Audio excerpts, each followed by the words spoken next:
Shalom everyone, I am Priya, a student of the Holy Torah at ACTC Seminary. ప్రియమైన స్నేహితులారా, ఈ వారం తోరా గ్రంథమునందు 2వ పర్ష నోక్ అనగా విశ్రాంతి లేదా ఓదార్పు అని అర్థం. ఇది సెఫర్ తోరాలో 2వ పర్ష మరియు సెఫర్ బెరషిత్ లేదా ఆదికాండంలో 2వ పర్ష. ఈ పర్ష యొక్క 4వ అలియా వాక్య భాగములు బెరషిత్ 8వ అధ్యాయం 15వ వచనం నుండి 9వ అధ్యాయం 7వ వచనం వరకు. ఈ 4వ అలియాలో ఎలోహిం నోక్ అతని కుటుంబం మరియు అన్ని జంతువులను ఓడ నుండి బయటకు వచ్చి భూమిని పునరావాసం చేయమని ఆదేశిస్తారు. నోక్ ఒక బలిపీఠాన్ని నిర్మించి బలులు అర్పిస్తారు. ఇది ఎలోహింను సంతోషపరుస్తుంది మరియు ఆయన మళ్ళీ జలప్రలయంతో భూమిని నాశనం చేయనని వాగ్దానం చేస్తారు. ఎలోహిం నోక్ మరియు అతని కుమారులను ఆశీర్వదిస్తారు.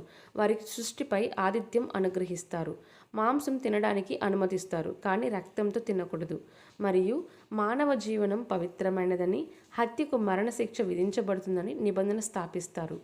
ఈ భాగం మానవ జాతితో ఎలోహిం యొక్క నిబంధనను మరియు జలప్రలయం తర్వాత జీవం యొక్క పునరుద్ధరణను నొక్కి చెప్తుంది. ప్రియమైన స్నేహితులారా, మరిన్ని తోరా పాఠాల కోసం మా యూట్యూబ్ ఛానల్ను సబ్స్క్రైబ్ చేయండి. షలోమ్ లెహిత్రోత్.